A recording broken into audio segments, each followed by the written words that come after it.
Alam mo yung pakiramdam na napapaisip ka kung tama ba yung desisyon mong umalis?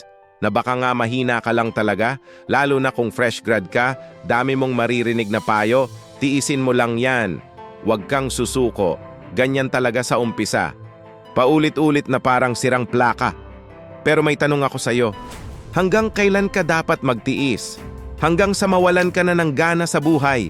Hanggang sa hindi mo na makilala ang sarili mo sa salamin? May kaibigan ako. Si Ana. First job niya after graduation. Excited siya. Dream company raw. Pero alam mo kung anong nangyari? Araw-araw overtime. Walang bayad. Kapag may mali, siya ang sisisihin. Kapag may achievement, ibang tao ang credit.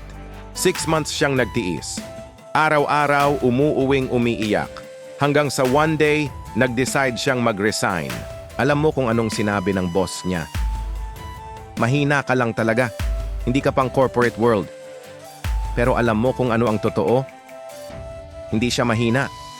Hindi siya sumuko. Pinili niya ang sarili niya. At alam mo kung nasaan siya ngayon?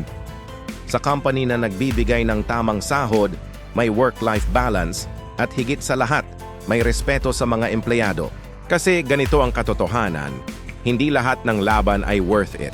Hindi lahat ng sitwasyon ay dapat tiisin.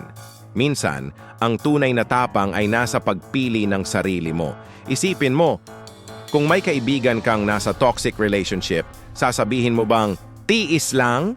Hindi, di ba? Sasabihin mo, umalis ka na dyan. Deserve mo ang better treatment. Bakit iba ang standards natin pagdating sa work? Bakit kapag work, kailangan magtiis? Kailangan magpakamartir? Hindi ka sumuko.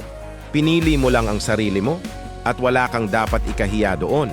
Dahil ang tunay na panalo ay hindi sa kung gaano katagal kang nanatili sa isang lugar, kundi sa kung paano mo pinili ang sariling kapakanan. Ikaw, may pinili ka na bang iwan para sa sarili mo? Share mo sa comments ang kwento mo.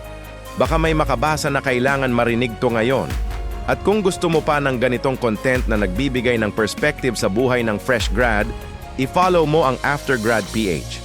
Dahil minsan, kailangan lang natin ng reminder na okay lang piliin ang sarili. Salamat sa pakikinig. See you sa next video.